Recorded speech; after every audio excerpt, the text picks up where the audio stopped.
Welcome to Noble Warrior. My name is CK Lin. Noble Warriors want to interview thought leaders about the journey from ego warrior to noble warrior and reclaiming deeper joy and deeper purpose so you can do the same. My next guest is Jack Liang. He's an organizer, builder, leader of Stop Asian Hate movement, and his intention is to raise awareness and empower the AAPI community. He's also the co-founder of GoldenDAO with Andrew Yang, presidential candidate. Welcome to Noble Warrior, Jack. Thank you, CK. Appreciate the introduction. Super excited to be here. Very excited to just drop in with you. And, obviously we've met in ceremony and I just really love your energy. So I really want to give back to your audience and just spend more time with you. I appreciate it. Yeah. Likewise, Yeah. you're a cool dude. Thank So, you. uh, Thank you. so let's go into the origin story real quick. How did you go from working on Instagram, being an Mhm. entrepreneur, own different restaurants, to a community organizer around Stop Asian Hate? Yeah, for sure. I think the story goes back before, the success, right? It's how how did I, experience or why did I end up doing this, right? So essentially, growing up in Brooklyn, New York, it was not easy for Asian Americans, right? We had no one to look up to. Uh, Always felt like a third class citizen. Experienced a lot of identity issues, experienced a lot of racism, bullying, things like that. So, unlike most people who grow up trying to focus on their education, focus on getting good grades and making their parents proud, I was just trying to focus on how can I get the most protection? How can I Mm, survive in my neighborhood? So things I would do is like, okay, I got to join the basketball team, like things like that. I mm, got to join the track and field team. I got to leave school with a gang of people so I'm always safe. Like, mm, which is not a good way to live because you're always in the scarcity mindset and always living in survival, really.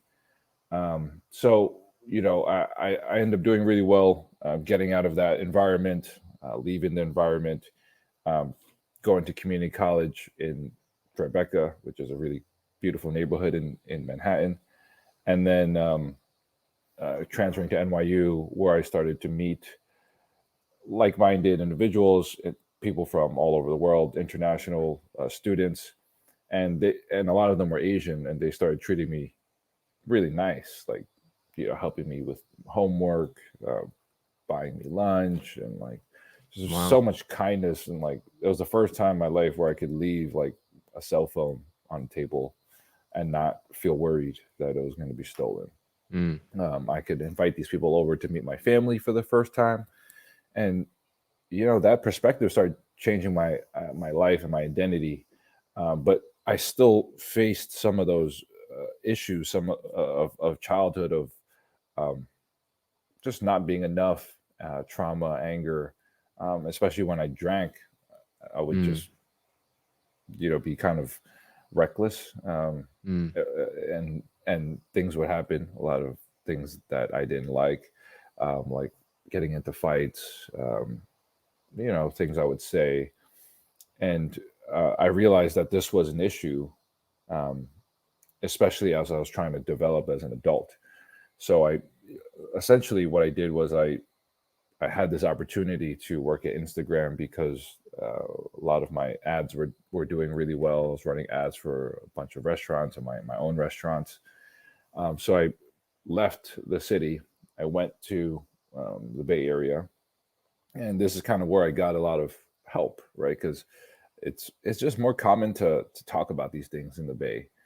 So I, these yeah, things, what are these things? like therapy, uh, like I think problems, like how Mm, to word problems, how to um, word like depression, anxiety, discomfort, anger, like how do we find a safe place to talk about it, you mm, know?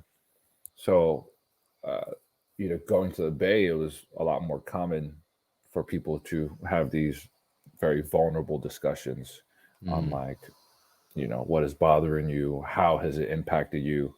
Mm-hmm. And it was so new to me because, as Asian Americans, we are really taught that feeling anything is weakness, right? It's like, just do it, get the job done, don't have any feelings. But what happens is that just makes us robots, and Mm-hmm.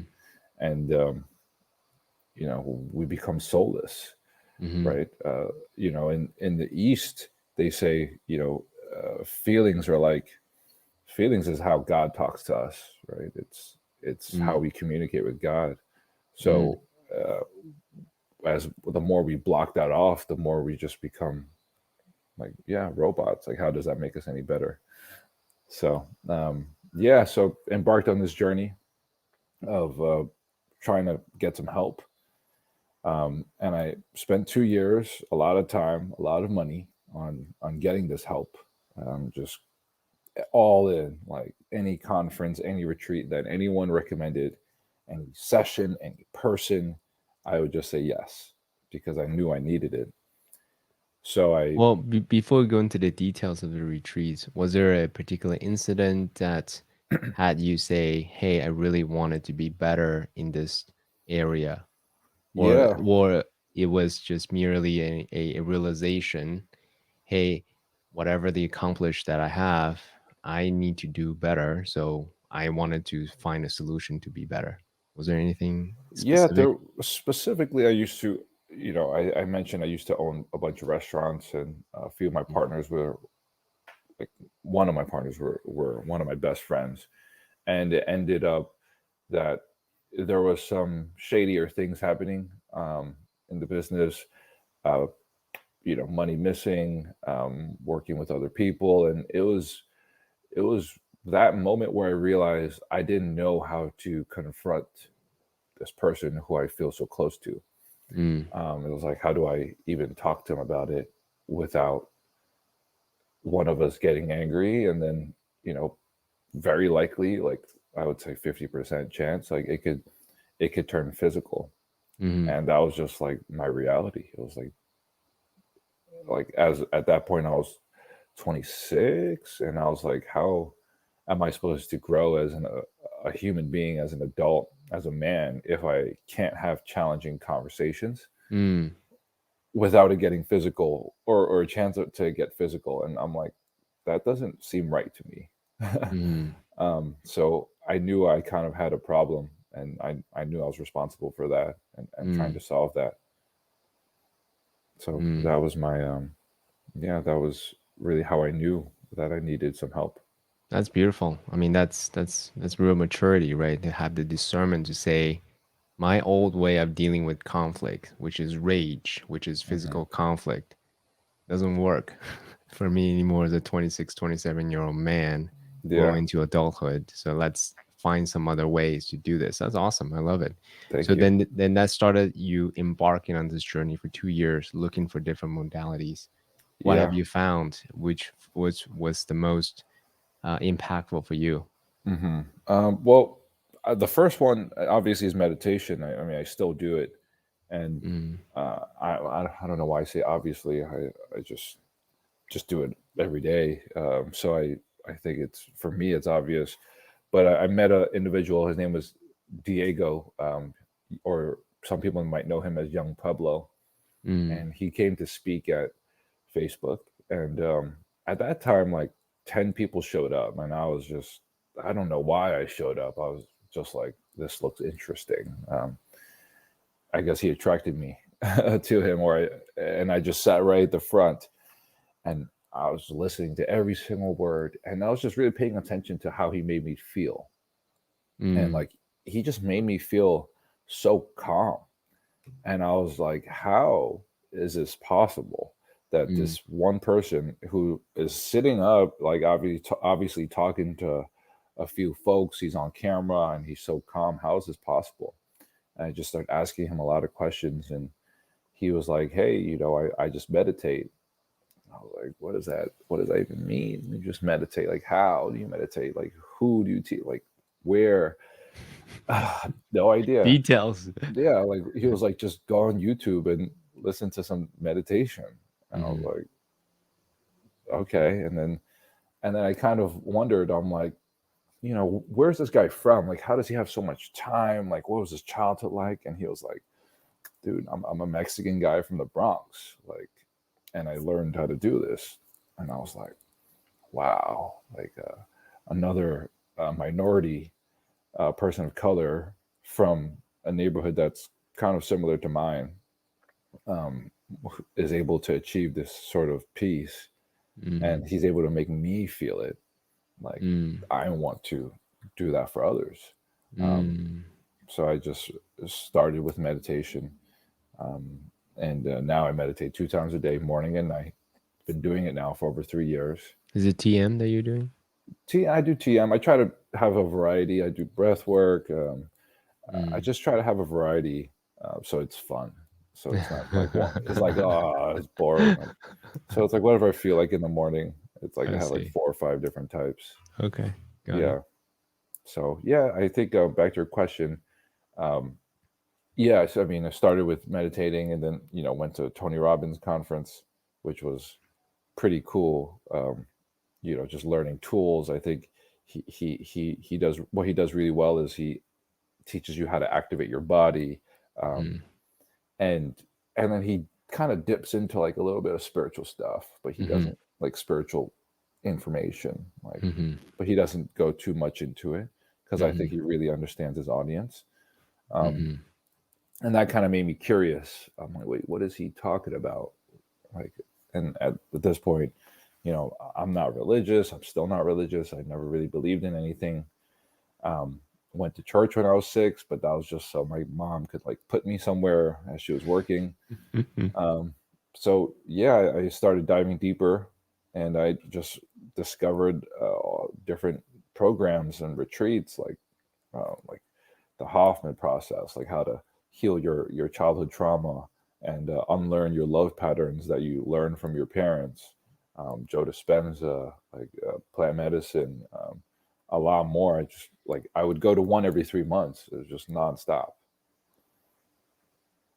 Yeah. And is there anyone that really moved the needle for you personally, or they all did, 1 degree and then slowly over time, accumulating over time, Yeah. compounding over time, really help you? Yeah. It was just like perfectly planned, which is amazing. Just to think about it, like started with Young Pueblo teaching me meditation. Then I got a taste from Tony Robbins, and then I don't remember what I did next, but I'm pretty sure I did some plant medicine right after that. Then um, went to some Stanford class on it's called interpersonal dynamics. Just I think all of it kind of really moved the needle, but I definitely like you. I think like you, CK. I think ayahuasca definitely moved the needle and exposed a lot of things that I was going through that I didn't know was still bothering me. Mm. Well, well, if you don't mind, let's go in a little deeper there. Like, Sure. what did it uncover for you, or what about this specific mechanism that really was helpful? Yeah, I mean, it you know, I went on like a week retreat, and the first part, I realized it brought me back to like a time in my life where I experienced a lot of pain, um, Mm. and still kind of suppressed it. Didn't know how that it was still bothering me. Didn't know how to deal with it. I kind of just didn't talk about it, and it showed me like, hey, that is still bothering you, and it was a time when I had knee surgery specifically, and I was a basketball player. I tore my ACL, had knee surgery. Girlfriend left me at the time, my first love, and it took me back to that moment where I was in the hospital, watching the ball drop for on New Year's Eve, and I was crying because my girlfriend was supposed to be there, but she decided to go and party and end up, with some other guys and stuff. And I went back as myself, showed up at the hospital, and I started crying with that little boy. Like, Mm. I went on the bed and was like holding him, and it was like didn't know I needed to process that, and it was just Mm. hours of me crying with this kid, and it was a lot of love, a lot of healing at that moment. Mm. There's a lot of power, whether you drink plant medicine or not. There's a lot of Hmm. power being the adult that we are today, knowing what we know, with the capacity to love, to have compassion, to have empathy, Hmm. and bring that back to the inner child, Right. right? Whether it's through plant medicine or whether through meditation, Yeah. what do they call those? The inter-family dynamics, some kind Hmm. of work along that line. Hmm. It's there's a lot of power in just bringing that envelop that child with a lot of love and Totally. compassion. Totally. I feel like the pain that we experience from when we were children is really impacting the decisions that we make now. And you don't really realize that, at least I didn't, that most of the actions that I was taking was because of pain. Mm, It didn't come from a place of love. And then when you realize that and you start to heal that past, you kind of question, like, why do I make these decisions at all? And mhm, try to pivot all my decisions to just trying to being in love and being coming from a place of abundance and um, just just like infinite, right? And to like replacing that with everything else. And it's mhm, hard to do because I'm not used to it. It's like I'm used to being, a lot of there's ego. Like I got to prove people wrong. I got to make people proud. I got to make feel like I'm worthy. Do these things to prove to myself and my parents. And it's mhm. like, why? Like, So, oh, so okay, so since touch on that, let's I mean double click on that. mhm, Um, it's easy to come from an ego, right? And you're gonna, it's easy to rationalize, right? Let mhm, me make my family name proud, or my lineage proud, or being Asian proud, or my future mhm, children proud, whatever, right? mhm, The whatever the belief, mhm, and you have a lot of people agree with you. mhm. Yes, you should make your parents proud, or Mhm. yes, you should make your family proud. Yes, being Asian is awesome, or Right. all those. You Right. have a lot of people who agree with you, and at the same time, how do you? How do I say this? Ultimately, come back to, as you said, to that, just the joy of living, right? It's not Mhm. about all those identities. Rather, it's just how do I operate from the highest energy level, vibrational level, um, Yeah. joyous level, energetic level, and just operate from abundance, as you said. Because Yeah. energetically, we could feel is different, but how do you discern for yourself? Which level, I suppose. Which I let's see, how do I say this? Yeah, how do you discern Mhm. um, operating from joy, inner joy, intrinsic joy versus some attachment of identity that you have? I'm still battling that, right? I think it never ends. Um, and I think the time alone and the time when you quiet your mind is really the time when you're like, okay, like I get it. Like, is this the right thing? Like checking in with your body, like checking in with your emotional self, right? Like checking with your spiritual self. Like, does this feel aligned? Mm, Um, does this feel right? Right? Because mm, you know, even Steve Jobs talks about it in his biography. It's like, you know, he uses his intuition, his second brain, and his gut um, mhm, to make decisions, right? And a lot of people in the East have been practicing that, and in the West we value intellect. mhm, But if there's a way we could kind of marry both of them and kind of activate both of them, like that is the perfect marriage. So I always try to gut check things. Like, does this feel right? Like, is this coming from my gut? And then if it's coming from my gut, how do I use my brain to solve the problem? mm. Uh, so, So one key thing in a recent ceremony that was in, that very question came to mind. mm, I got to observe my mind making decisions, grasping for answers, trying to do something when there's nothing needs to be done. It's just trying to solve problems. I try to Mm, please me. So there's the brain, there's the mind, and then there's the body. mhm, One thing I got to experience firsthand is, hey, place my hand in the body by my heart, mm, and then watch the body calms down, and watch everything comes down actually. yes.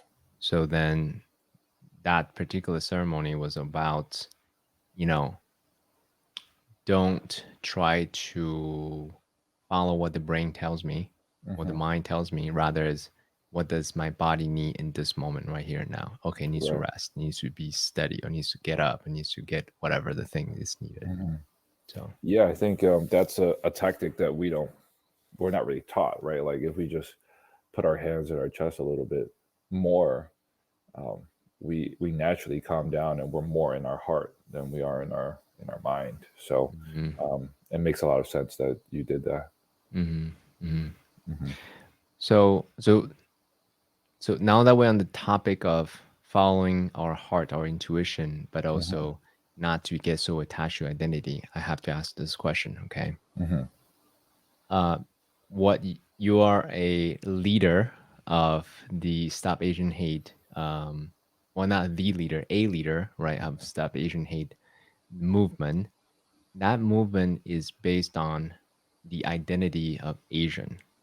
Correct. So then, seems a little paradoxical what we're talking about and also what you're a leader of. Hmm. Can you tell us a little bit more about how you reconcile the two? Yeah. You know, when the incidents, the attacks were happening on Asian people, Mm-hmm. I kind of, like many Asian Americans, they or Asian people all over the world, felt very triggered. Mm-hmm. And in my mind, it was going back to that dark place of like, I kind of wish someone would, I wish someone would, right, like try that on me or someone next to me. And then I asked myself, Try why, that. What's try that? like attack, like, or like attack me, or I um see. So you can. or like, or spit on me or say something to me. Uh-huh. And I was like, why would I wish that? And I was Uh-huh. hearing a lot of my friends say that, and it was like, so you can release your pain onto somebody Mm, else. mm, um, that was the answer, and I was like, whoa, like, why would I want to do that? Because then that just multiplies, right? mhm, Like it would just never end. um, and I just looked around at how people were feeling, just got a sense. It was like people were scared to go outside. mhm, People were scared for life taking the train. mhm, No, Asians couldn't wear headphones or AirPods just to be safe, right? mhm, And then there was also anger, and there was a lot of anger, especially from men, right? And I just looked at the whole landscape of the situation, and I was like, someone needs to do something, and it can't come from a place of revenge and mhm, trauma, mhm, because that only adds a lot more fuel. Like, don't get me mhm, wrong, you can be angry, you can experience all those emotions, mhm, but the solution is not going to come from that place. mhm, Solution is going to come from a place of love, a place of mhm, being seen, a place of mhm, belonging, feeling heard. mhm, And I was just checking at the, like, taking a scope at what was happening and what were the solutions. And obviously politically nothing was happening, but on the streets, I couldn't really support any of the rallies and the organizing that was happening, because a lot of it was like fight back. It was like it was a lot of cursing. It was like all these things that I didn't align with myself. mhm, Additionally, there was people who were a little bit older, and they were organizing and protesting. They probably knew what they were talking about more, but they weren't getting the coverage that they needed, mhm, and it wasn't cool. It was just like, those were the three problems. It was like, mhm, one, was out of date. Like you got older people doing it.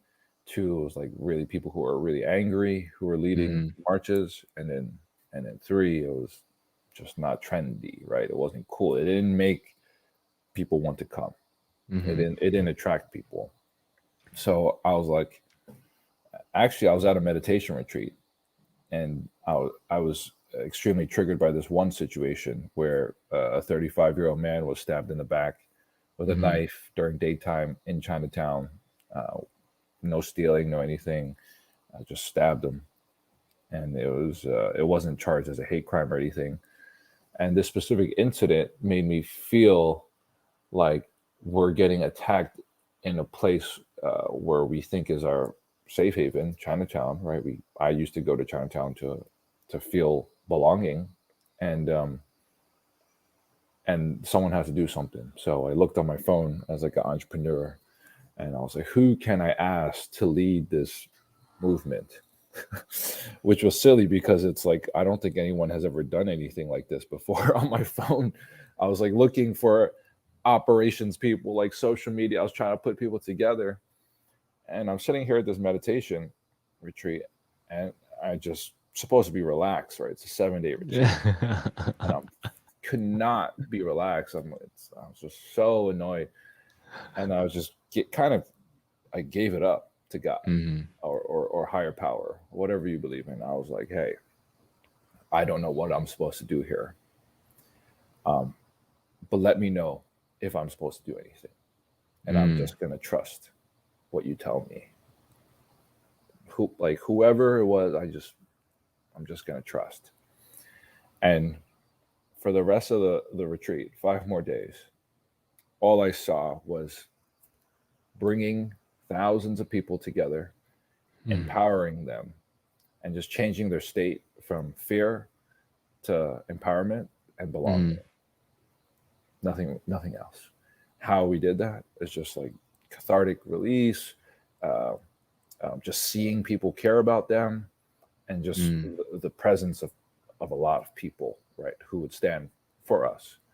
And I saw it for 5 days straight, like every single day. And I was like, crap, like that looks like a lot of work. I was I'm working at Instagram at the time. I'm just like, oh crap, that's a lot. And then after this retreat was in Mexico, a lot of people were like, hey, let's go to Tulum after, let's go to the beach, let's stay in Mexico. And I was like, crap, I got to go back. I got to have a job. I got to do something. I came back, made a few phone calls, talked to friends, like, hey, we got to do something. Man. And, a lot of these New York friends, they still know me as that drunk guy who would party and get into fights and stuff like that. And they're like, Jack, I know you want to go punch somebody right now, but that's not the right answer. We can't just gang up on people. I was like, oh man, I didn't realize that these people haven't talked to me in years, like, or don't know who I am now. It's like such a shift. I was like, no, like that's not what I'm trying to do at all. I'm trying to bring people together, like let them feel that people care about them, like put something cool together where people walk away feeling like wow, what an experience. Almost like a like a Coachella for rallies, right? Like how do we do that? Yeah, no one wanted to help me. Like nobody. Got on the phone, called a lot of people. It was really hard to get help because there's risk, right? It's like you want to organize an event. Like, why is that even a solution? What if someone attacks us during the event? What are legal obligations? What if there's COVID spread? And what if no one shows up and you fail? And in my eyes, it was like, okay, there's all these risks, but what if no one does anything? That was the bigger risk to me. Couldn't let it happen. So pulled in, like, I was like, I just need you to do this for me. This is my favor. I'll handle everything else. Put people's names on the project, worked my ass off, paid for the whole thing. And we got over 10,000 people to show up in a park during COVID, and changed a whole lot of lives that one day. Um, Mm, and that one day was not just that moment; it was the businesses there saw the best day they saw in years. mm-hmm. Um, Assembly members in Albany saw a TikTok video of the event, and they were in the midst of trying to fight for a budget increase for Asian Americans, and they raised the budget from 300,000 to $10 million for Asian Whoa. American nonprofits in New York State.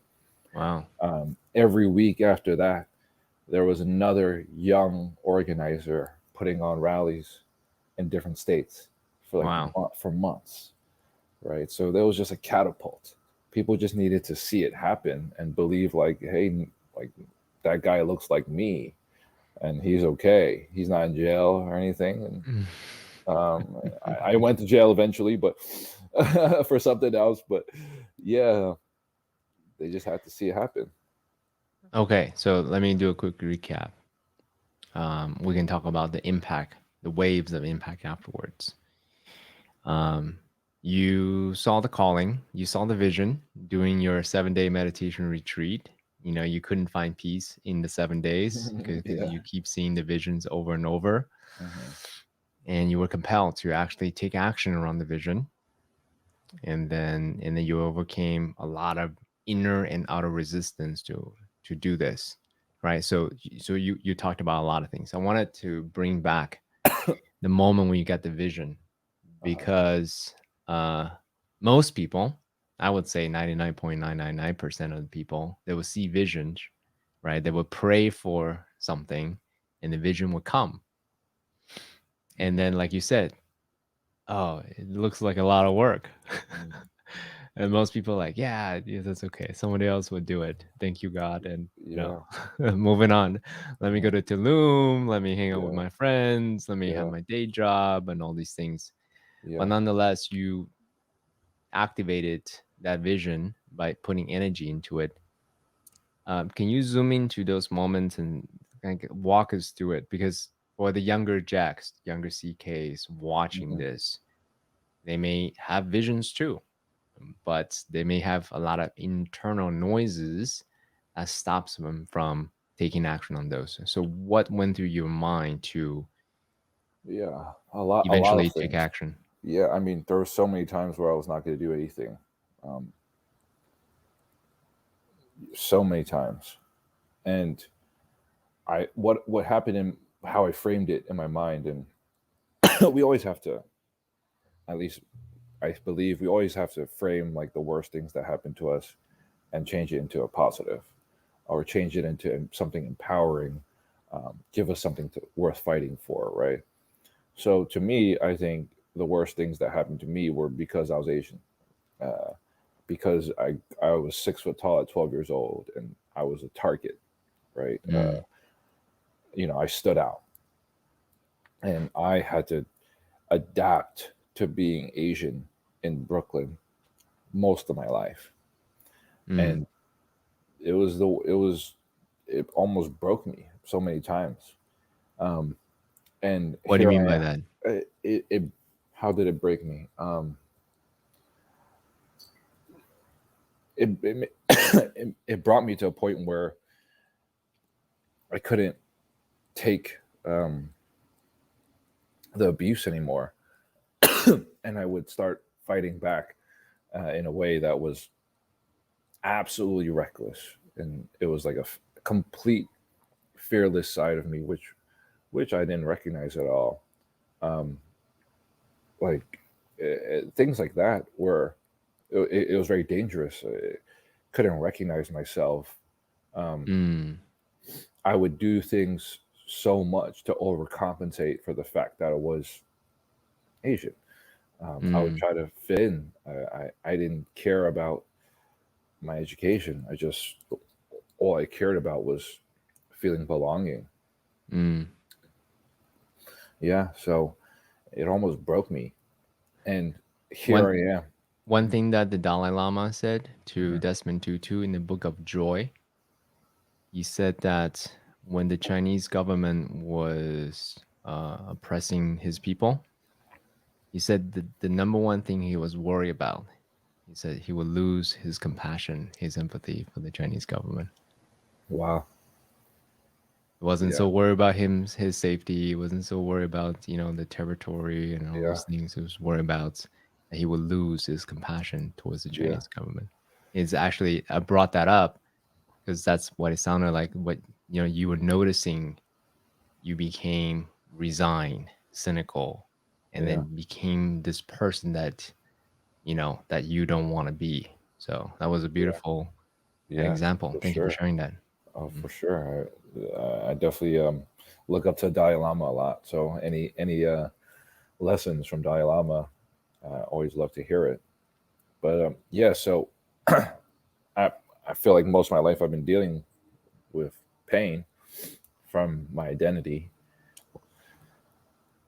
Worked my ass off to get this help, right? Like to get like access to therapy from Facebook.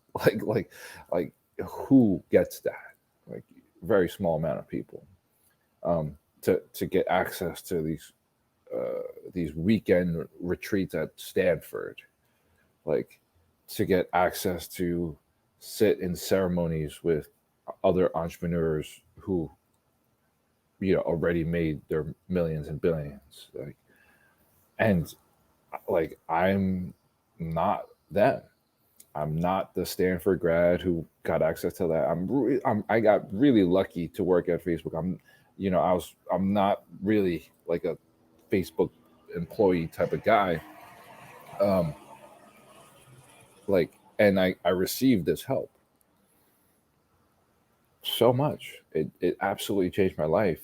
Um, I'm less stressed, less angry, more calm, less judgmental, healthier. Don't drink anymore. Like 2.5 years without without alcohol, and all I could think about is like, dude, you got lucky. You received this wisdom. Go help them. Like, go help the people who don't know how to maneuver their emotions right now, because it's so volatile. And when emotions are volatile, it needs guidance. It needs to be shaped. Mm. Sorry. You okay? Yeah, I got choked up. Um, so yeah, and all I could think about was, it, this is like your purpose, dude. Like, go and help them. Like Mm. you experienced the pain. You felt it in multiple ways. You felt it from seeing your grandpa being robbed. You felt it from you being attacked physically, emotionally, verbally. You've seen it throughout your life, and now you're seeing it happen on a big screen to thousands of people who might not have faced this ever, or who have faced this their whole life. But out of those thousands of people, how many of them got help? And I was like, shit, gotta go help. Mm. So it was just my way of giving back. And who knows if it was the right thing to do. Mm. But all I know is, I don't know what their answers are. I don't know what the solution is. I just know how to help people change their state and getting them Mm. out of that fear and anger mindset into channeling that into empowerment, belonging, and feeling seen. And there's something about seeing tens of thousands of people march with you, stand with you, chant with you, and seeing that they all care about the cause that you're dealing with, um, that lifts you up a little higher. It doesn't make you feel like you're alone and crazy in this world. Mm. Sometimes we just need that. Mm. Well, just like the way Young Pablo did with you, right? Yeah. You identify with him, Brooklyn, meditation. Wow, I want some of that. Mhm. And now you get to be that teacher or that figure for thousands of others, young leaders who are also starting, this type of rallying in their city. Yeah, it could be anything, right? It's like it's like I care about Asian hate, right? I care about injustice, but it's like there's so many causes worth fighting for, and people just need to see people who look like them and Hmm. take a stand and take action. So say a little bit more about that. Hmm. Why is that? I mean, I haven't organized a rally before, so I don't Hmm. know what that is. Hmm. So why is it important to see someone in a public light that looks like him? It's very I have simple. some initial thoughts, but since Yeah. you've been doing this a lot longer, I'm curious to know your thoughts. But yeah, I mean, so to me, it's I don't know who said this, but it's you can't be what you can't see, Mm, and it's that's one of the biggest reasons why uh, our success or happiness is dictated by our area code. mm, Period. mm, So we got to get people from those area codes, like my area code, take them to Beverly Hills area code and see what's possible. Like take them to the Bay Area, see what's possible. Um, take them to a place where it's nature and see that it's possible to find peace, and the greatest lessons come from nature. Like, mm, but if you're always in the inner city and you feel like the inner city is the whole world, you won't grow out of that environment. It's just so hard to grow out of the environment. mm. Yeah. There's a phrase in Chinese, 井底之蛙. It means if you're a frog dwelling in the bottom of a well, your whole world is that piece of little sky. Hmm. That's the only thing that you know. You don't know anything else. So take them out of that environment so that they can actually see, the glory of, diversity, of all the beauty all around us. So, Exactly. That's exactly it. mm. So okay, let's see. Where do we go from here? Yeah. Where do we go from here? I think what it showed me is a lot of things. Like a lot of people need help. A lot of people don't have space to talk about their issues. Um, a lot of people are suffering, and they might know it, they might not know it. And there's just a lot of tools and access that people at the upper echelon get to benefit from, and the people who are working class, working 9 to 5, struggling with families, like there's no way they get to access these tools, and it's completely unfair. So how do we democratize healing, right? Mm, How do we make it cool where people actually think it's something they should be doing, um, instead of like proving to other people who don't care about them how valuable they are. mm. So here, okay. So I kind of see your grand scheme right now. Okay, your overarching goal is to democratize healing. Totally. Stopping Asian hate is a great excuse or a great reason to gather the people to a place where they can enjoy music and learn about new tools, shift their states from fear to love. Is that, am I projecting too much? Did I understand you what you're trying to do? Well, I didn't. I guess when I was doing the Asian hate stuff, that was I didn't think I was going to keep on doing it. I thought I was Um, going to do one event, and that was it. My job was mm, done. And then 2 weeks later, I mean, it was like a week later, there was a woman who was beaten up in the streets in close to Times Square, mm, and then the security guards, two big security guards, closed the door on her, and that video went viral. Um, and that was, I mean, that activated me again, because it was like that's a sign of how America and the people in this country treat us. We get attacked, door closed on you, like no one cares, mm, and that mm, drove me nuts. Um, that which led me to organize my second rally in Times Square, where I took over all the billboards of Times Square, which, by the way, also incredible story. Mm. Do you mind if I share it?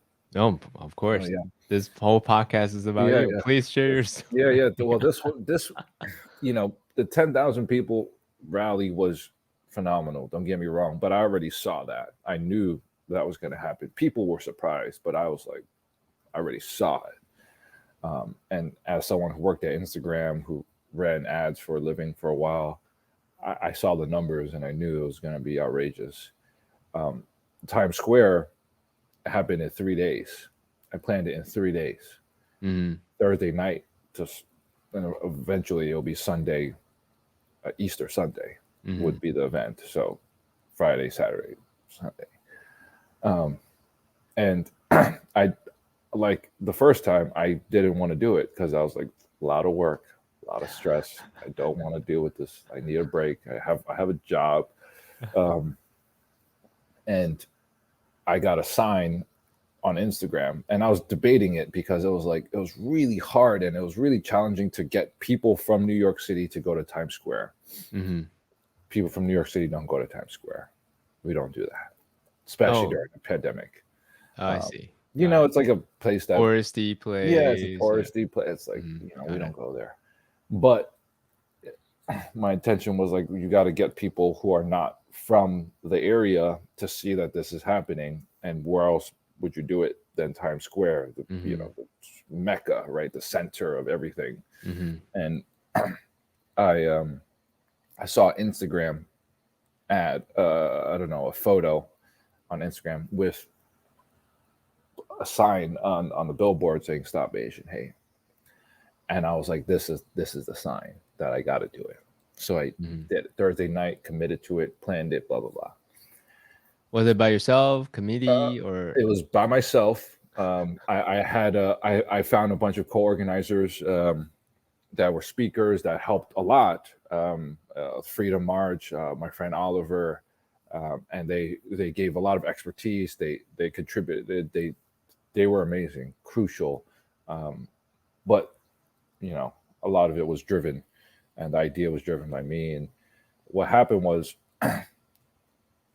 yeah, I think what happened was Saturday. I go to the place where I think we're going to meet up, and I look on the signs, and there's no "Stop Asian Hate" on the billboards, and I was so disappointed because that was the reason why I thought it was, it was gonna marching on Times Square, getting the billboards. It would have been A great so photo. Yeah. Uh-huh. yeah, it would have just been so electric, right? Like Yeah. wow, like Uh-huh. we want people to feel like people care, Mm.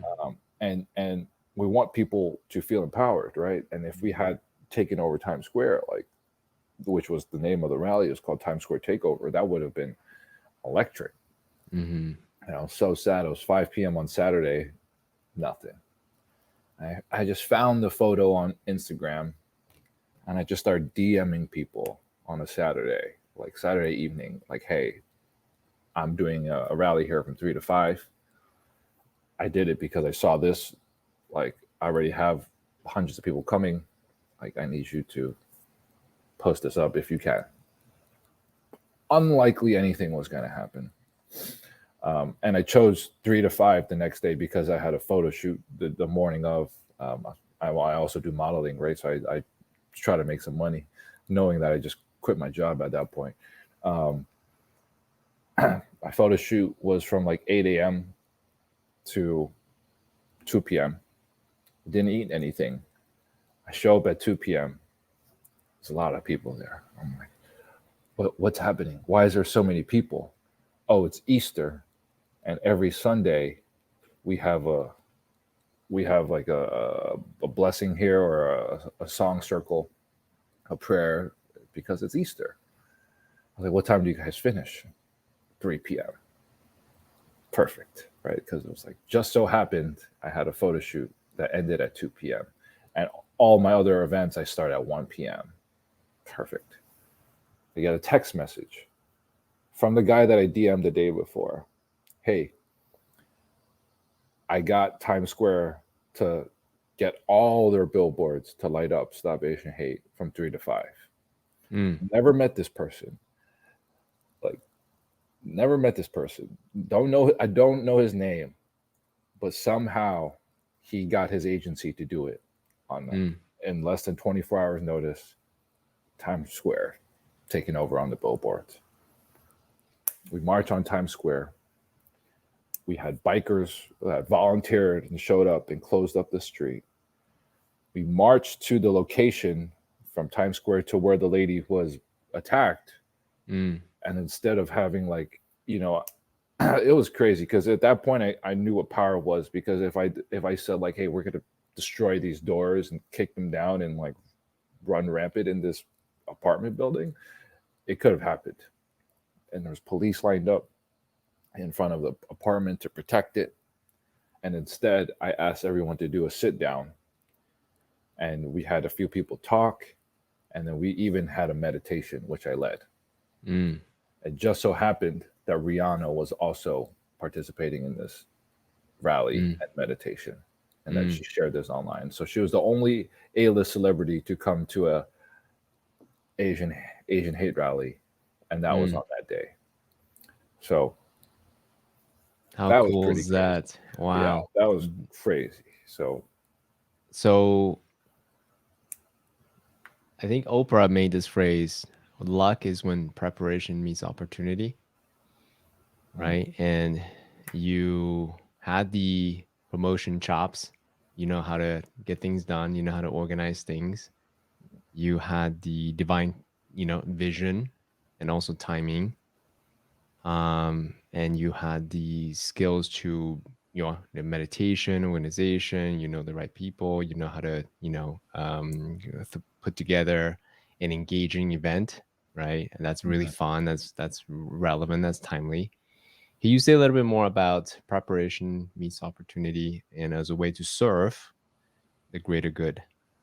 Yeah, I, you know, um, you never know when the skills that you learn when you were, I don't know, 19, 10, like 10 years ago, 20 years ago, come into play, right? Like, from early on, I was involved in gangs, organized, I did a bunch of graffiti. So I knew about the police system. I also can identify with why we hate police. Like, um, and then, it took me to party promoting and learning how to promote events during college. And that led me to open restaurants. And then that led me to get recruited by Instagram. And then that led me to promoting a rally on Facebook. Like, so you never know when the skills that you learn can impact your future. Like, if it was all just planned, like everything was just planned. And it was like, the pain that you faced 25 years ago is now the pain that you're trying to conquer for thousands of people. Um, and Mm-hmm. even Steve Jobs said this in his book. Like, I think he went to school for design Mm-hmm. and never thought he would use those skills again. But when they were designing the Mac and the AirPod and the iPhone, oh my God, like it's probably the nicest designed product we've seen, right? Like, so I think when you say preparation meets opportunity, I think that's exactly it. And sometimes it's just trusting that the things we're doing is the right thing, and not knowing that it could be used again in the future. So these things we'll never know. Well, there's actually two topics that you touch on. One to double click. Mhm. One is, so on Noble Warrior, we say this phrase a lot. Your greatest wound, your core wounds, is the source of your superpower. And Yeah. then what your purpose, your higher purpose is, lies in your taking your superpower to serve your younger self, which is Mm, what you alluded to. Your yeah. greatest wound that you suffered years ago, now you get to Love that. take what you have today to serve that cause. So that's one topic I want to touch on, like the whole idea of purpose and service. You got to send that to me. That I love that so much. Well, I mean, you live it, so I just say it. Yeah, I appreciate that. So another point is I forgot. Well, why don't you talk about purpose? Maybe my second point will come back. Yeah, it's hard, right? Because it's like, Oh, I you know, remember my second point now. okay, Yeah, yeah, yeah. go. It's the matter of trust. Have faith that you don't need to freak out about, oh my God, what is my purpose? Or what's the biggest opportunity?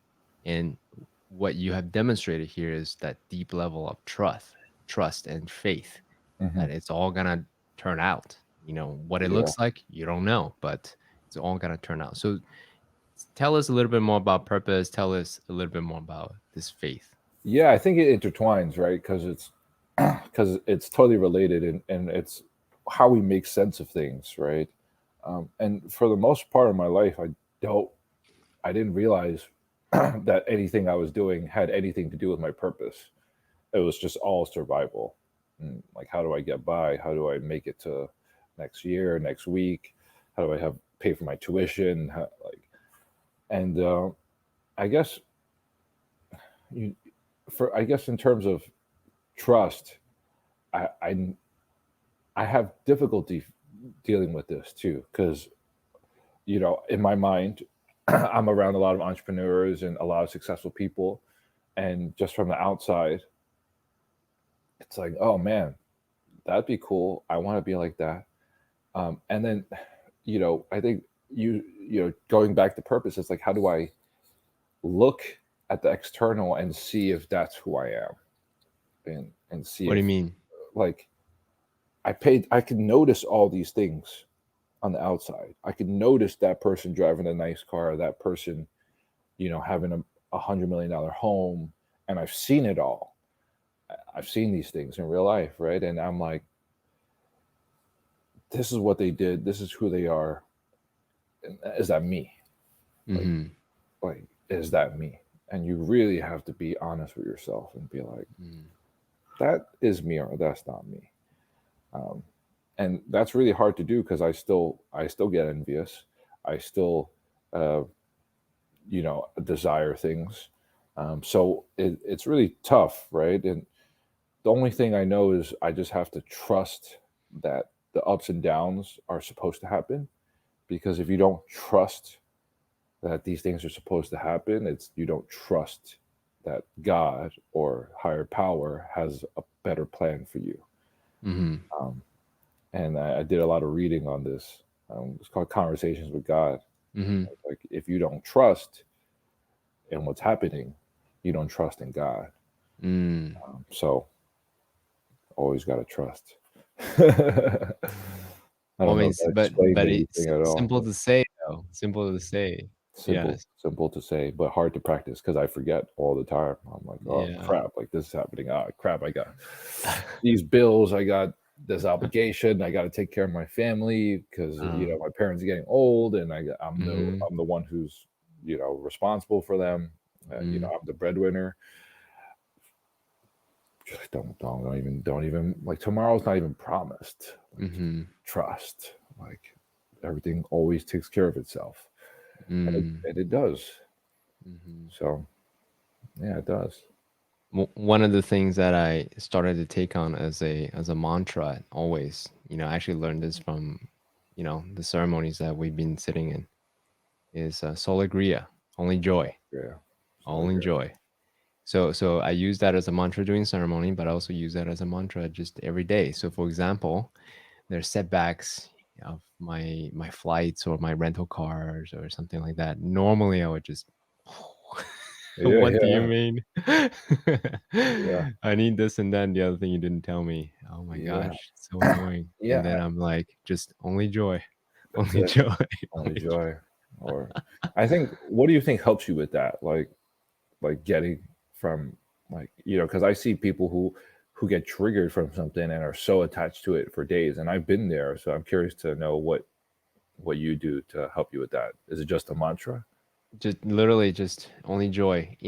Whether I say it or my friends say it, the conversations that I involve with, Mm-hmm. because one of the key things I totally believe in is who I am is the conversations, the network of conversations that I involve myself in. Mm-hmm. So if I'm involved myself in the conversation of Soligria, only joy, that's a constant reminder for me to, hey, think about the lessons, the insights, the joy, even though waiting in line in a rental car place is kind of annoying, Yeah, right? I Only agree. joy. Yeah, So that's how I'm able to bring my attention to that versus the default attention is, oh, it's so annoying or whatever, so yeah, yeah, inconvenient, so inconsiderate. So that yeah, helps me pulling towards a positive polarity. yeah. I think that's keeping that in mind of the conversations and only joy and the quality of conversations really matter, right?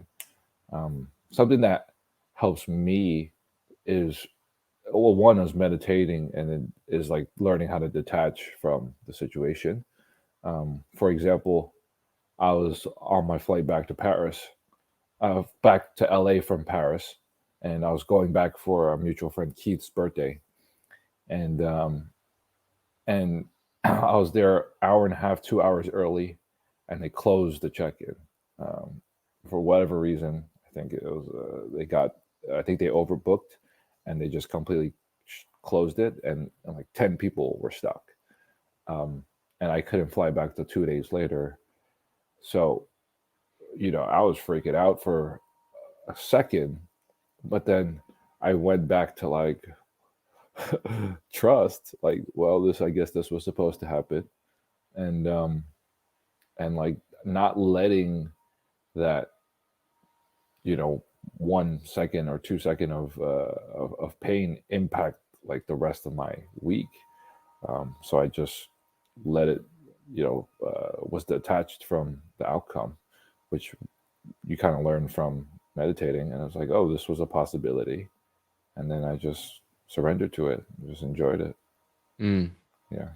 So I want to double click on that because a lot of people, especially people who are not necessarily familiar with meditation, they think that by meditation, by meditating, we're gonna become, what's the word I'm looking for?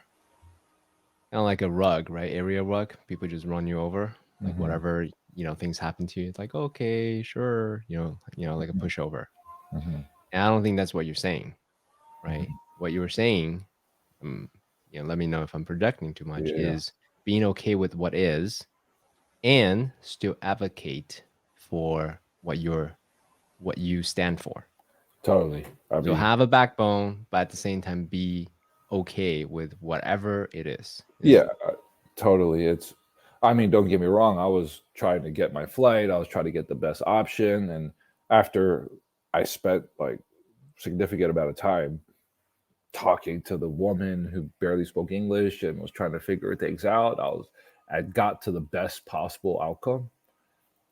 Everything else has to be let go. Like, don't get me Mm-hmm. wrong. I was there. I was calling my credit card. I was trying to fix it. Mm-hmm. But you got to the place where you couldn't fix it, and everything you could do was done.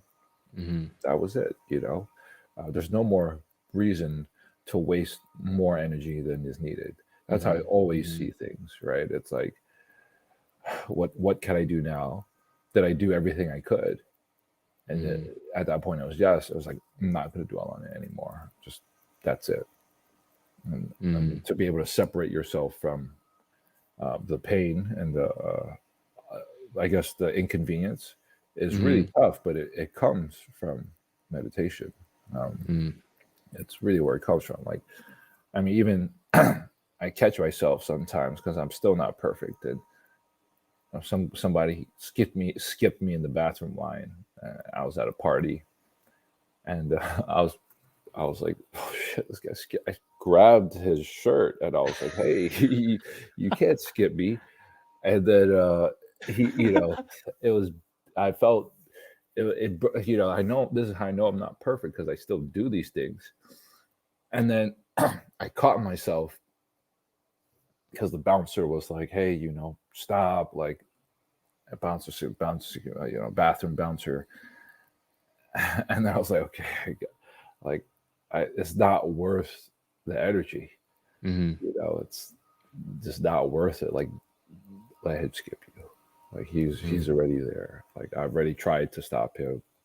Bouncer told me to stop. Like, Like, so there is not being a pushover because I still, told him something, but then it's like, it doesn't have to escalate, Yeah, for sure. you I know. appreciate it. So Thanks for yeah, sharing. No, I but mean, I love it. I love that you have that strong spine, right? That spiritual yeah, spine to advocate for yourself. yeah, Grab people by the lapel. That's like amazing. I gotta be, love it. yeah, gotta be below. My friend was behind me, like, calm down, calm down. I was like, no, you're trying to skip us. Like, just yeah, That's too funny. yeah. Okay. So, what are some of the happy accidents, being a community organizer that you just never anticipated? You're like, Yeah, wow, I did this for the yeah. greater good and I let go of whatever happened. And this was like, I never expected this to happen. And this thing, a happy accident happened. So Rihanna being at the Rihanna at the for sure. meditation that you led, that was a happy Yeah. accident. Is there anything else that was surprising to you?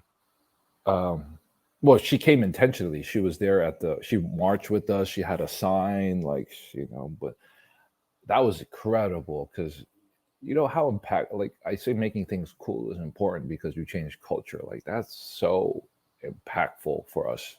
Like, if you see a Rihanna like showing up to a rally, like that motivates millions of people to be like, okay, if Rihanna did it, like I could show up too, right? And the people that show up, more people that show up, the more political leaders and entrepreneurs and business leaders, they all notice. And it's like, oh, people care enough to show up. Maybe I should talk to my employees about this. Maybe I should write some new policies on this. Maybe I should donate more money to this because a lot of people are being impacted. Mm, So that's why it's important for Rihanna to show up. But back to your question, um, so I during the rallies, I invited Andrew Yang to come speak a few times, and I known Andrew during his first when he first announced that he was running for president, and as an Asian man, I was like, don't embarrass us. I was like, who the hell is this guy? It's like, don't embarrass us. And he just completely surpassed all my expectations. And I was so happy for him. I donated to his campaign, but he didn't really know who I was. But during the rallies, he would come. And it was very important for him to also speak up for the Asian community too, because he's in terms of media, he's like the go-to guy to speak about anything that represents Asian stuff, mhm. right? It's like him and Jeremy Lin, uh, who are national figures, right? Yeah, yeah. And he showed up, and he showed up very last minute. He wasn't going to come to the rally with 10,000 people, and he came. He brought his kids. He brought his wife, and he spoke. And he was like, "Wow, that felt like a presidential debate. Like, it was so electric." Mm, And then he would come out to more of my events, and when it was time to help get more Asian people to vote, because voting is one of the tangible things we can do to make a difference. mm. It's he was also very supportive of that, because he was also running for mayor, which it didn't end up in his favor, but I think now looking back, he's pretty glad he didn't win. Mm. But what happened was, he lost his race. He had some time, and his brother invited me over for Thanksgiving, and which was amazing. And I thought there was going to be His 20 brother people. invited you? Yeah, Wow. Oh, yeah, that's cool. Wow, yeah, yeah. Oh, I that's don't a know if you happy know. You accident. actually don't know this. I thought you did. So his brother-in-law invited me over for Thanksgiving, and as a Chinese person, we don't really celebrate Thanksgiving, but so I always, since I was a kid, going to friends' places, um, and I thought it was gonna be 20 people there. I don't know why 20. I just thought it was gonna be 20. It's 8 people. It was him, like Theo, my friend, one of my best friends. It was Andrew, his wife, his 2 kids, his brother, his mom, and me. Wow. Which I was like, what the hell is going? And I was like, and we started talking about things, talking about movement, talking about rally, talking about opportunity, talking about nonprofits. And he was like, we should do something together. Mm. And I'm like, yeah, fuck, yeah, right. Like, you know, that's it. You know, he probably says that to hundreds of people. Mm. And he was like, what should we do? And I was like, well, there's a thing called DAOs, it's a decentralized autonomous organization. You know, we shouldn't start a nonprofit because here's why. Here's why DAOs are cooler and better. And so we started a DAO together. Um, Mm. and we've been traveling all over the country for the last 5 months. You know, just had dinner with him and his family yesterday because he was in LA. Mm. Yeah, and like now me and him are business partners. Mm. That was totally unexpected. Mm. Um, so yeah, So unpack that a little. I mean, other than super cool, right? So congratulations, super cool, thank you. Andrew Yang, super high profile. Definitely a visionary. Hmm. Yeah, and I'm a supporter of Andrew. But unpack that for us, if you don't mind. Like to take a like a meta perspective on that. Hmm. What the heck happened to to have you become business partner with Andrew Yang? No idea. No idea. It's not what I mean, he is just. I just don't understand how it happened. Um, yeah, I mean, one day, you know, he's coming over and you know, to the rally, and he was very impressed by it, and he wasn't going to come to the rally because I tried to get him to come and he couldn't make it, and then for whatever reason he made it. And you know, I was at that day, I was like make moving things around, and he came and it was so electric. And um, and then he would come again and again, and he just got to know me. And you know, I never really even spoke to him that much during the events because I just knew everyone was trying to speak to him. Mm-hmm. I'm like, I kid you not, probably I've only said more than like 5 sentences to him, and Mm-hmm. I was like three of those sentences is like, "Are you ready to come on?" Like, Mm-hmm. what? Are like, when do you want to go? Like, it Mm-hmm. was like that. That was all the interaction that I had with him, and then yeah, I don't know. I just don't. I just don't know. I can't explain Mm. it. Yeah. Well, I mean, there's certain. I think your actions speak louder than words, right? A Hmm. lot of people talk, and then you did something about it. And Yeah. also, my guess, my hunch is probably your events speak the impeccability of who you are, probably, right? I hope So so. based on the results, you can get a taste of just how you think about things, how you do things, the standards that you hold, Hmm. the people that you surround yourself with, Yeah. but this is all projection. I have no idea. I don't know what's going Yeah. on inside I his think mind. that might be it, CK. I think there's a lot of unspoken things, and I always wanted to be a really good speaker, but I just don't speak a lot. I just yeah, I was not the guy to be outspoken. Um, I just yeah, I mean, I kind of keep to myself. I actually prefer to listen. Mm. But Yeah, I one. mean, on that note, I would say, because you and I, we met a couple of times, Mhm, and I always thought you were very quiet. mhm. You have a serious face on. I didn't know what's going on inside your head. And then I Yeah, asked you some questions, and you're like, you drop some like knowledge bombs. I was like, wow, I this guy's really interesting. yeah, appreciate that. Yeah, Yeah. I get that Well, feedback a lot. They're like, "Oh, you're kind of intimidating." I'm like, "Shit." Like, I don't, I just listen. Like, I'm here to learn. Like, yeah. So I don't know. But one of the reasons why I enjoy going to clubs a lot back then was because the music was so loud. You couldn't talk to anyone, mm, and you would just feel people. mm, Like, how do they feel? How do they make you feel? And mm, then you would choose who you become friends with based off of how they made you feel, and it was just poetic. I loved it way more than like hearing people talk because sometimes people could say a lot of things and could be like 90% bullshit. Like you just never know. But the way they make you feel, that's almost for the most part accurate. mm. You know. So say more about that.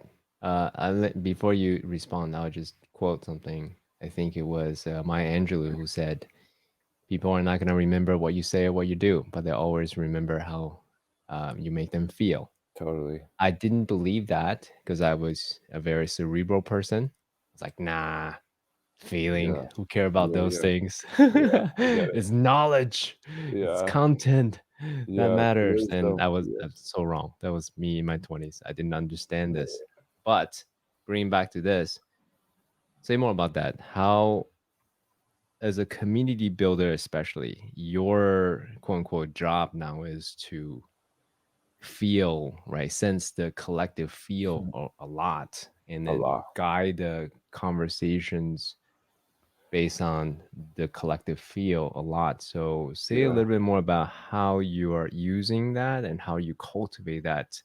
sensibility. Mhm. Okay. So how I cultivated that was, well, I used to be a party promoter. I was, a partner of a party promotion company. And I don't give myself a lot of credit. I mean, it seems like I do just based on this conversation. But one thing I could do really well is I could look at the whole situation of the club and I could be like, that there's gonna be, it looks like there's gonna be a fight over there.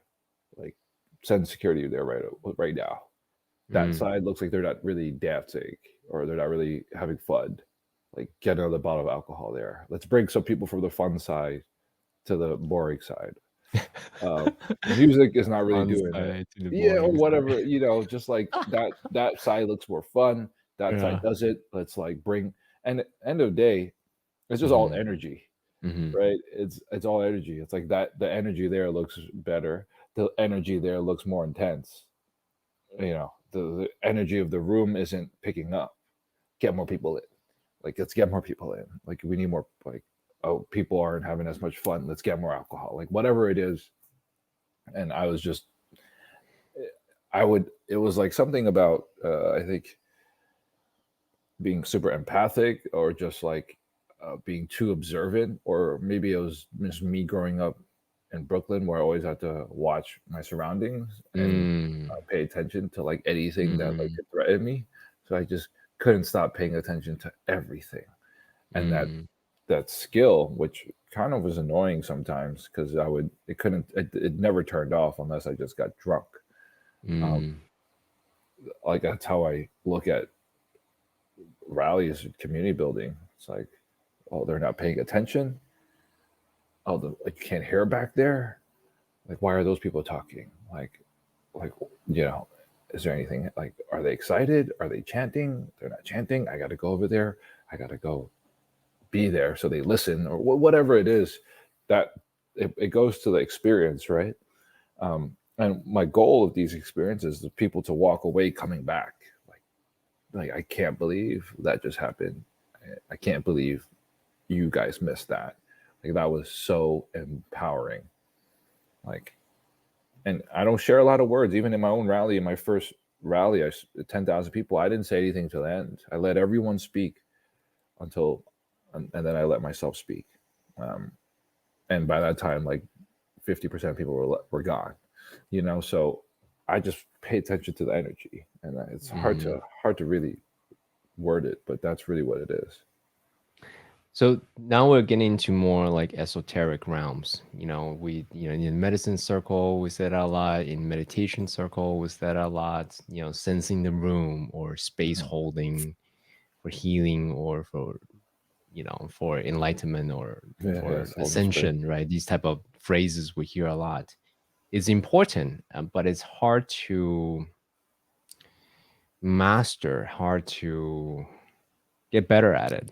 I don't know Mhm. how else to say it, right? How do you, Yeah. how do you give what the room needs, except then just do it more of it? Is there anything else you wanted to say about just being a better Yeah. organizer, energy channeler, listening for what the room needs? Anything else you want to say about that? One thing I realize is a lot of people uh, are not really aware of their surroundings, especially when I come to California, LA. It's like, I don't know what it is, but, and maybe it's not healthy to be so aware of your surroundings. Um, just because you're always analyzing, right? But yeah, I think paying attention to how people feel, like especially around you, like or just being curious of it, like are they having a good time? Like, or if you're at like a networking event, just like, is that person struggling? Like, or like, is that person having a difficult time meeting people? I'm just curious of that, right? Just having some curiosity, and then I'll go explore if that was accurate. I'd be like, yeah, I'll just talk to them, feel them out. Mm. I'm like, oh, maybe they wanted that, maybe they did it. I'm like, and just practice. That's how I practice. It's like Mm. trying to feel how people feel, and then trying to go help a little bit and seeing if I did the right thing. How is that relevant to being an entrepreneur? How is that relevant? Yeah, how does that relevant being an entrepreneur? Yeah, I think entrepreneur, the most important thing is the team, right? And it's and it's I'm not great at it because I can admit I've had over 100 employees before, and dealing with my employees was so hectic and stressful, and like paying, like trying to run the operation and then work on the customers and then employees. It's super important because just you having a way to like uh, tap in to see what's happening or checking in, or like you feel like one of your employees is not happy about something or upset about something, and you just go and tap in and see why. And you might assume something that might be correct, and then that impacts the bottom line, right? Because if they're Mm. having a bad day and they're customer facing, um, maybe we need a break. Maybe they need some words of encouragement. Maybe they need you to just sit there and listen for a Mm. while, right? And the more you show up for your team, the more they show up for you. So I think having that skill is extremely important. And then how does that translate to a governance structure like DAO? Because DAO, essentially, in my mind, the way I look at DAO is Hmm. it's a governance structure. You essentially laid out with transparency what this organization stands for, what are the different responsibilities, what are Hmm. the quote unquote incentive structure, this and that. Laid everything out. It's a governance structure. So, Yeah, yeah. mhm, DAOs are tricky because DAOs, a lot of it is based online and a lot of it is anonymous, which is mhm, complex, right? It's not something I've ever faced.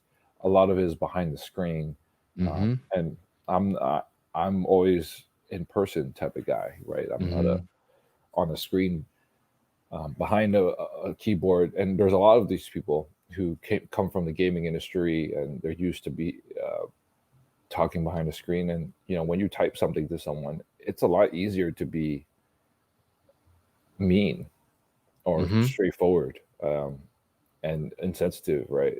So it's mhm, not something I'm used to. But the thing that DAOs are really good at is there's transparency. Um, there's a lot of incentive for mhm, the mission and everyone to do well. mhm, And I saw the challenge with nonprofits is like, hey, we just donate money, but there's no way to, um, contribute myself.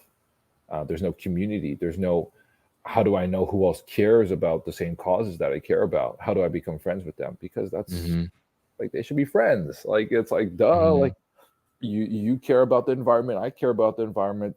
That's, we're halfway there. Like, we have one major thing in common.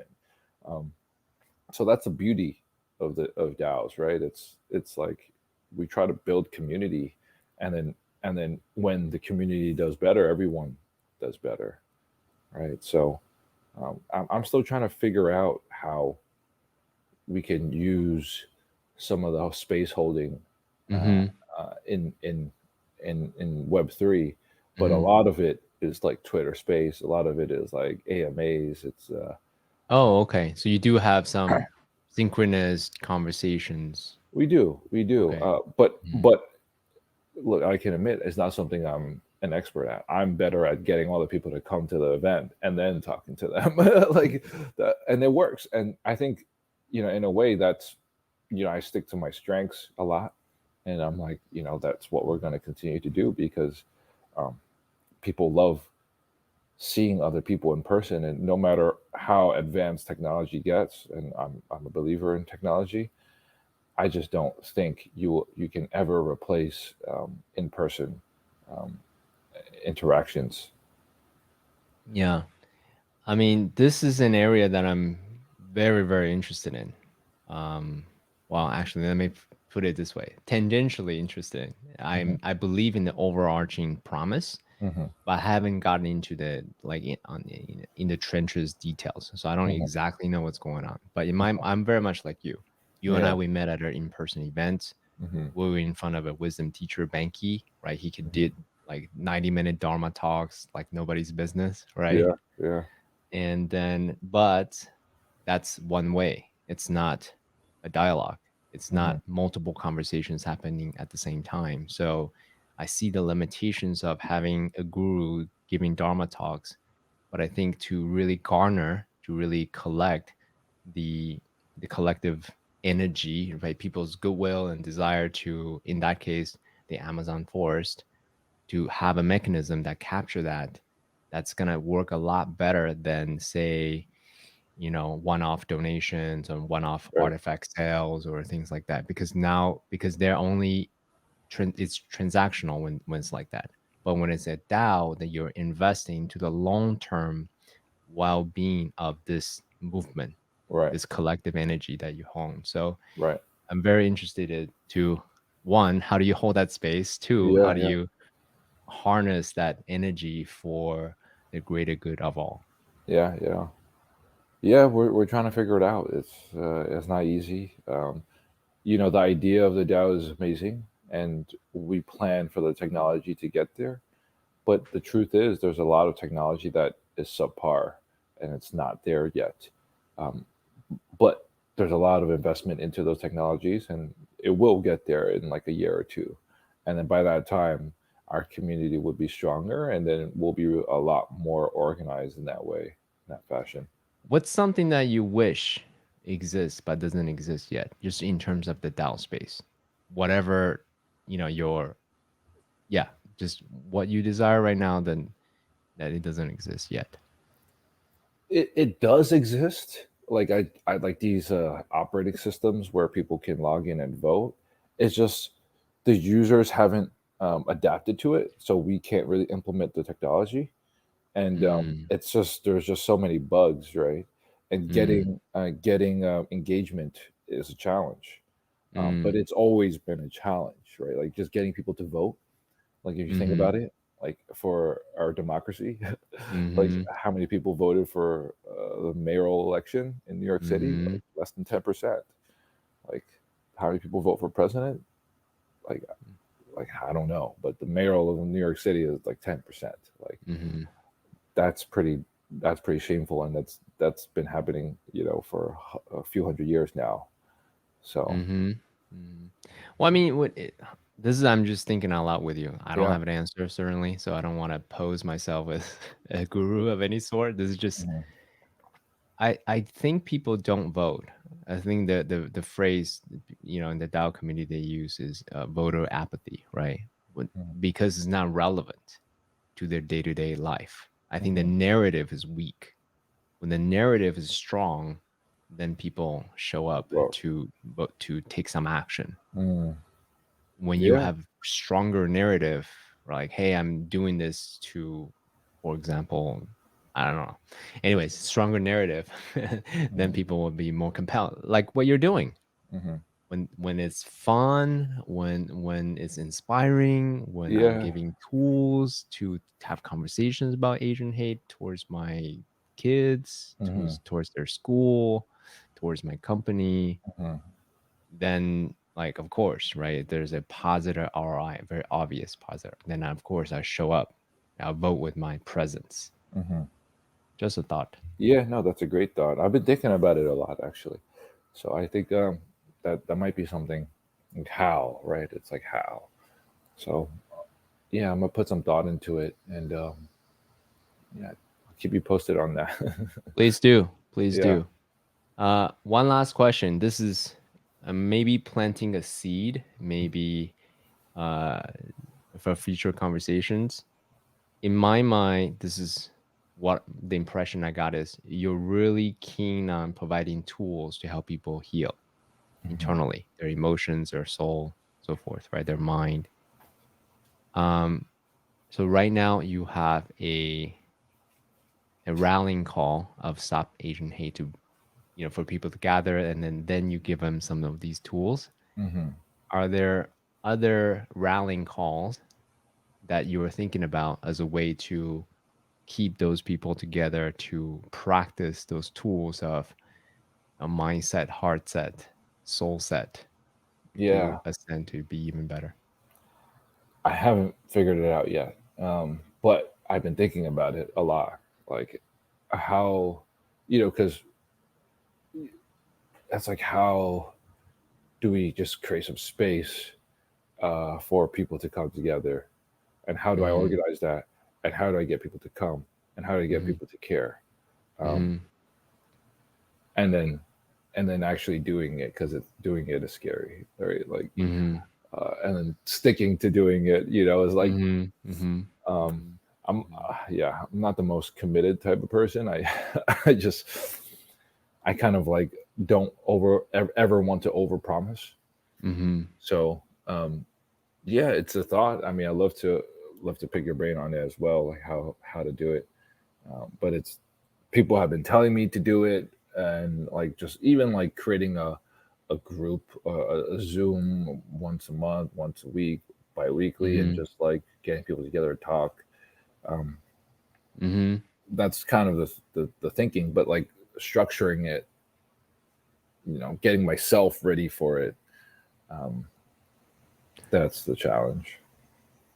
Um, there's a party called Daybreaker. Have you heard of them before? Yeah, it's like the morning during the day Yeah, party. yeah. Yeah, So yeah, instead yeah. of partying at night, partying in the morning. Hmm. And their whole thing is let's start off the morning with good vibes, basically, right? Juice, something that activates the body, with Hmm. conversations.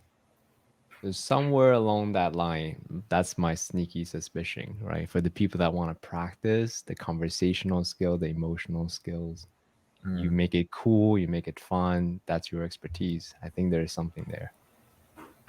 Yeah, Daybreakers. I always wanted to go. As if you want to go, we should go together. Yeah, man, for sure. Yeah. Awesome, Jack. Is there anything last that I asked you a bunch of questions? Anything if you had we hadn't covered, if you'd be upset, if you didn't cover that Talk thing. about. Yeah. Um, no, I think we covered a lot. I really think we covered a lot. I mean, yeah, this we gotta make some space for healing. Simple as that. Jack, I just really appreciate who you are, right? The thoughtfulness and the fact that you answer the divine guidance, the vision, and you trusted it. You put in all the work. You put your money where your mouth is. Um, you made it happen. And as a result, you're now in business with Andrew Yang. Congratulations. Thank Obviously, you. it's just the beginning, it's not the end. Hmm. There's a lot more to do, a lot more to create, and just really appreciate you sharing your journey as a noble warrior. Thank you so I much for, appreciate that. yeah, for being here. Yeah. Thank you, CK. I appreciate you, coming to me and just talking to me and asking me questions, even though I seemed like I have a very serious face. And just tapping in and just being a brother, man, it means a lot. Yes. Yeah. Well, I knew I had to talk to you after the way you took Hape, so I had to say, all right, I gotta talk to this guy. You took it like a champ. Did I? I don't know. I took a look. I was like crying and stuff. Like, You go like a champ, dude. All yeah, right. Let's appreciate